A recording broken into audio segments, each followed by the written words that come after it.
to Loose Change with me, your genial host, Matthew Mills, 25-year veteran, IFA and fund manager, here to inform, educate and entertain you about money, although this does not constitute advice before you refer me to the FCA.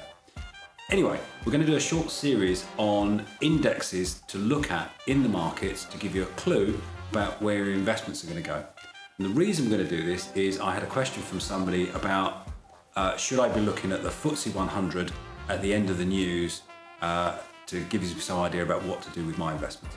And the answer to that is actually probably no, unless you are invested in the FTSE 100, because that's just an index of the leading stocks in the United Kingdom.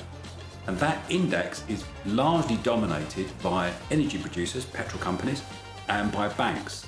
So it's about basically oil and money. And there's lots more going on in the world that you'd be interested in if you're an investor.